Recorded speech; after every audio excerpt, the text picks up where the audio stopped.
Morning student.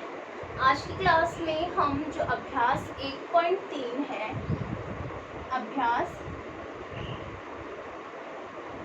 Chapter हमारा 1 है और अभ्यास हम 1.3 को शुरू करेंगे।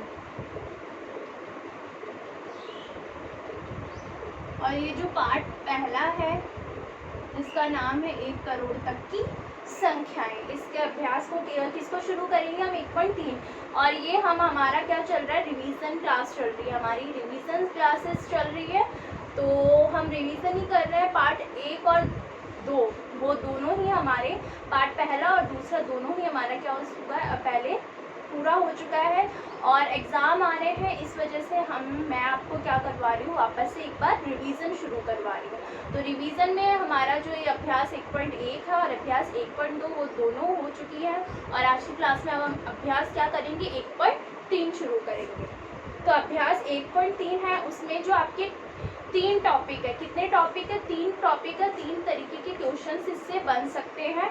जो पहला टॉपिक है वो है आपका स्थानीय मान। पहला जो टॉपिक है वो क्या है, स्थानीय मान कैसे निकालते हैं, स्थानीय मान क्या होता है, स्थानीय मान कैसे निकालते हैं। ठीक है, तो पहला मैं एक बार यही बता देती हूँ, स्थानीय मान किसी भी संख्या का अगर आपको स्थानीय मान निकालना होता है, स्थानीय मान हम कैसे करते हैं, जैसे मान लें आप कोई भी संख्या है, 3 अंकीय संख्या है, ठीक है। अब इसका स्थानीय मान कैसे निकालेंगे, अब आपसे कुछ भी पूछा जा सकता है स्थानीय मान निकालने के लिए कि है ना, इकाई ये वाला 8 का स्थानीय मान क्या है, प्रत्येक संख्या का प्रत्येक अंक का आपको स्थानीय मान पूछा जा सकता है। लेकिन इतना बड़ा तो इस तरीके से क्वेश्चन आपको रिटर्न वाला नहीं करना, मतलब आपको कॉपी स्कूल में आके तो ये एग्ज़ाम नहीं करना ना, ऑनलाइन बेस्ड एग्ज़ाम है। तो ऑनलाइन एग्ज़ाम में आपको सिर्फ इसी तरीके से किसी पर्टिकुलर किसी संख्या का पूछा जा सकता है। जैसे इसमें कुछ भी आपको पूछ दिया, कोई संख्या दे दी, इसमें आपसे पूछ लिया कि 4 का स्थानीय मान क्या होगा। जैसे इसमें आपको मान लो यही संख्या दी है ना कि 438 में 4 का स्थानीय मान क्या होगा, और फिर उसके ऑप्शन आपको मिलेंगे, 40 होगा, 400 होगा या 4 होगा। वो तो एक ही संख्या का आपसे पूछा जाएगा।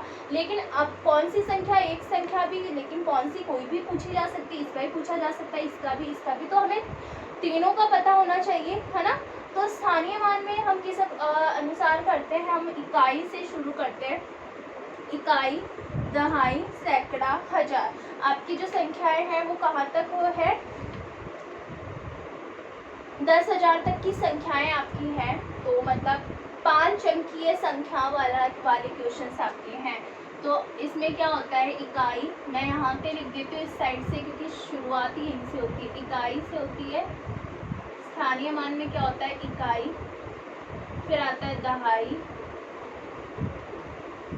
फिर आता है सैकड़ा, फिर आता है 1,000, मैं यहाँ डॉट लगा देती हूँ, फिर आता है 10,000, 10, ये ह का मतलब है, डॉट का मतलब हजार है, ठीक है। तो इकाई, दहाई, सैकड़ा, 1,000, 10,000, कोई भी संख्या इस तरीके से, जैसे 7, 0, 9, 3, 5, ये संख्या मान लो, ये 5 अंकीय संख्या, ठीक है।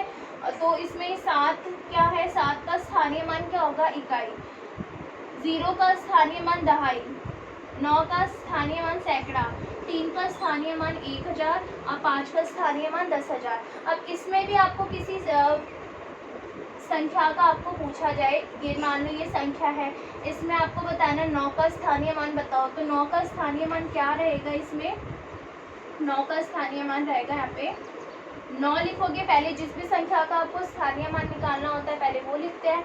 इसके बाद देखो 9 का स्थानीय मान क्या है, सैकड़ा पे आ रही है ना, ये इकाई, दहाई, सैकड़ा, 9 किस पे आ रहा है, सैकड़ा पे आ रहा है। तो सैकड़ा का मतलब 100 होता है, सैकड़ा किसको कहते हैं, हम 100 को कहते हैं। तो 100 में कितने जीरो लगती है, 2 जीरो लगती है। तो इसका स्थानीय मान क्या होगा, 9 का स्थानीय मान 900।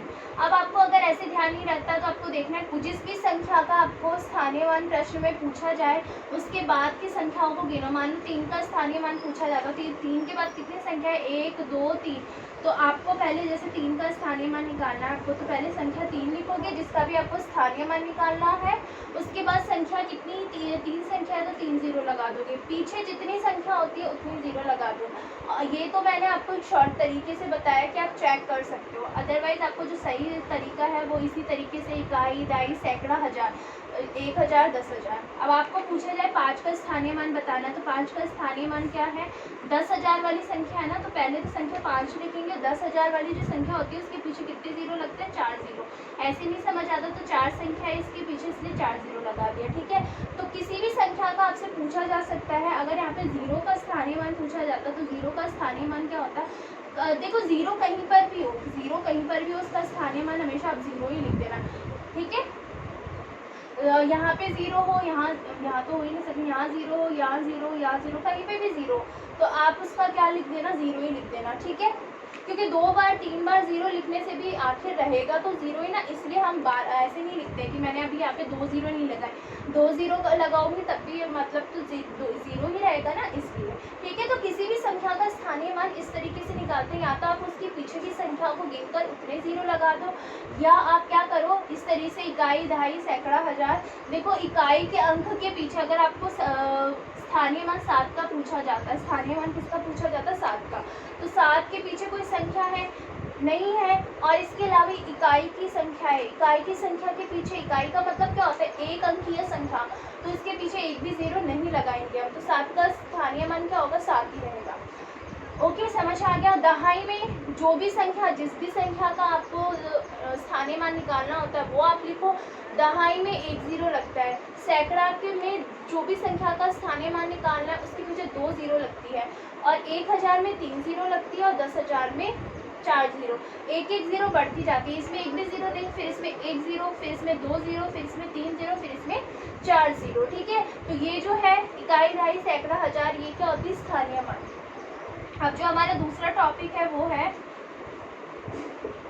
संख्याओं को विस्तृत रूप में लिखना। संख्याओं को किस रूप में लिखना? विस्तृत रूप में। जैसे अगर मैं कोई भी एग्जांपल ले लेती हूँ, ये संख्या है आपकी, है ना, 5 अंकीय संख्या है, इसको आपको विस्तृत रूप में लिखना है। जैसे आपका प्रश्न दे दिया 34,825 का विस्तृत रूप क्या रहेगा, किस या उसको विस्तृत रूप में किस प्रकार लिखेंगे? जो संख्या है, कोई भी संख्या हो सकती है, उसको विस्तृत रूप में किस तरीके से लिखेंगे? तो विस्तृत रूप में जब हम निकालते हैं, लिखते हैं संख्याओं को, वो भी हम स्थानीय मान के अनुसार लिखते हैं, ठीक है। अब आप देखो, लेकिन विस्तृत रूप में लिखने के लिए यहाँ से शुरू करते हैं। अब ये देखो, इसका स्थानीय मान क्या रहेगा? स्थानीय मान मैंने आपको अभी बताया, 3 का स्थानीय मान बताना है हमें, है ना। तो इसका स्थानीय मान क्या रहेगा? पहले संख्या लिखेंगे 3, स्थानीय मान क्या रहेगा इसका? 2 तरीके से कर सकते हो, एक तो आप इकाई, दहाई, सैकड़ा, हज़ार, 10,000। 10,000 में कितनी जीरो लगती है? 4 जीरो। एक तो या तो ऐसे कर सकते हो, मान लो आप कंफ्यूज हो रहे हो, 10,000 में 3 जीरो लगे या 4 जीरो, तो अगर आपको नहीं समझ आ रहा तो देख लो 3 के पीछे कितनी संख्या है? 1, 2, 3, 4, 4 है ना, तो 4 जीरो लगा दोगे। तो मैंने वो दोनों तरीके से बता दिया आपको। उसके बाद कौन सी संख्या आ रही है? 4। 4 का भी स्थानीय मान क्या रहेगा? 4000, क्योंकि 1000 वाली संख्या है ना, इसलिए इसके पीछे 3 संख्या है तो 3 जीरो लगा दिया। इसके बाद 8 का स्थानीय मान, 2 संख्याएं इसके पीछे तो 2 जीरो लगा देंगे। 2 का स्थानीय मान, क्योंकि दहाई की संख्या है और 1 अंक है इसमें, इसके पीछे, तो इसलिए इस तरीके से 5 के पीछे कोई भी संख्या नहीं है, और ये इकाई की संख्या है, इसलिए इसका कुछ भी नहीं रहेगा। तो विस्तृत रूप में इस संख्याओं को विस्तृत रूप में हमने किस तरीके से लिखा? ऐसे। तो स्थानीय मान के साथ प्रत्येक संख्या का स्थानीय मान लिखकर उसको उसके बीच में क्या, जोड़ का निशान लगाकर लिखना क्या होता है? विस्तृत रूप में। स्थानीय मान के अनुसार प्रत्येक संख्या का स्थानीय मान निकालकर उसको प्लस में ऐसे इस तरीके से लिखना, ये क्या होता है? विस्तृत रूप। समझ में आ गया? नेक्स्ट टॉपिक, ये टॉपिक है। इसके बाद देखो तीसरा जो है प्रश्न टॉपिक वो है संक्षिप्त रूप में लिखना। तीसरा जो टॉपिक है वो क्या है? संक्षिप्त रूप में लिखना। संक्षिप्त रूप का मतलब होता है प्रश्न जो होगा आपका इस तरीके से होगा, जिस तरीके से मैंने आपका विस्तृत रूप में, मतलब संक्षिप्त रूप में लिखने के लिए प्रश्न जो होगा वो आपका विस्तृत रूप में लिखा हुआ होगा। जैसे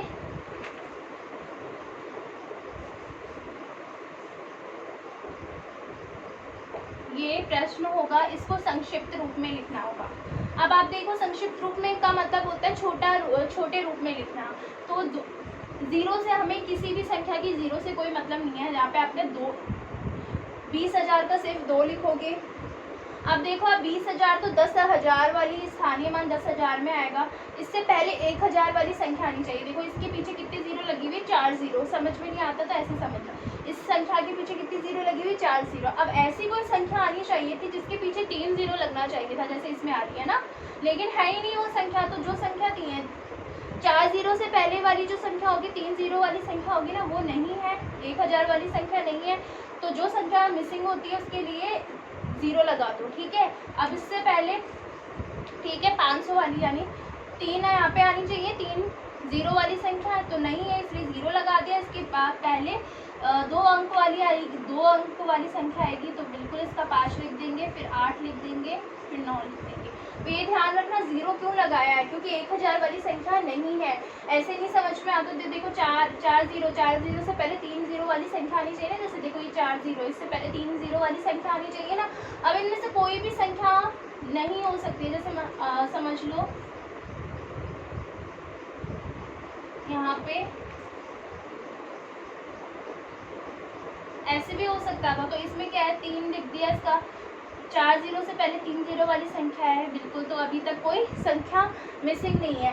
फिर 2 जीरो वाली संख्या आनी चाहिए ना, है ही नहीं, तो उसको ज़ीरो लगा देंगे, यानी सैकड़ा वाली संख्या नहीं है। 2 से पहले 1 जीरो वाली संख्या भी होनी चाहिए, वो भी नहीं है, तो उसका भी ज़ीरो लगा देंगे। और लास्ट में इकाई की संख्या 3 है, ठीक है। तो इस तरीके से जो संख्या नहीं होती है उसके लिए आप ज़ीरो लगाना पड़ता है ना। अब इससे क्वेश्चन देखो किस तरीके से बन सकता है प्रश्न। इससे तो बन सकता है, कोई भी आपको संख्या दे दी और उसका पूछा इसमें 7 का स्थानीय मान बताओ, और ऑप्शंस आपके आ सकते हैं। इस तरीके से बन सकता है पहला प्रश्न। सेकंड, इस विस्तृत रूप वाले प्रश्न से, इसमें भी कोई भी आपको 5 अंकीय या 4 अंकीय संख्या दे दी और उसका आपको बताते हैं कि इसको विस्तृत रूप में किस प्रकार लिखेंगे, और ऑप्शंस है आपको अलग अलग ऑप्शंस, 3 ऑप्शंस मिल सकते हैं, जिसमें एक ऑप्शन सही वाला होगा, ठीक है। नेक्स्ट जो है थर्ड, संक्षिप्त रूप में। तो इसमें इस तरीके से आ सकता है प्रश्न, जैसे ऐसे दे दिया विस्तृत रूप में, और फिर उसको लिखा कि इसको संक्षिप्त रूप में किस प्रकार से लिखेंगे, और आपके ऑप्शंस आपको मिलेंगे, उसमें से आपको देखना पड़ेगा कि कौन सा आपका सही उत्तर है। तो ये जो है अभ्यास 1.3, इसमें 3 इसी प्रकार के प्रश्न हैं। मैंने आपको टॉपिक समझा दिए बच्चे स्टूडेंट्स, और आपको जो ये है इसमें जो प्रश्न है वो ज़रूरी नहीं है एज इट इज़ प्रश्न आएंगे आपको। ये जैसे इसमें भी ये है कि 56,782 में 5 का स्थानीय मान बताना है, तो मैंने आपको यही बोला इसमें अब ऑप्शंस भी आ सकते हैं प्रश्न एग्ज़ाम में। तो 56,000 में आप देखो 782 में 5 कहाँ पे है और इसके पीछे कितनी संख्याएं हैं, या इसका स्थानीय मान क्या है, और इस अकॉर्डिंग आपको इसका स्थानीय मान लिखना है। सब में इसी तरीके से है। और आगे जो सेकंड प्रश्न है उसमें स्थानीय मान, इसमें भी स्थानीय मान का अंतर और योग, दो संख्याओं का जिसका स्थानीय मान पूछा, योग का मतलब प्लस करना है और अंतर में आपको माइनस करना है, ठीक है। विस्तृत रूप में लिखने वाला प्रश्न मैंने आपको समझा दिया, किसी भी संख्या का, हर एक संख्या का आपको स्थानीय मान लिखकर और फिर इस तरीके से करना है। सो सब बच्चों को इनकी एक बार प्रैक्टिस करनी है अपनी रफ कॉपी में, ठीक है स्टूडेंट।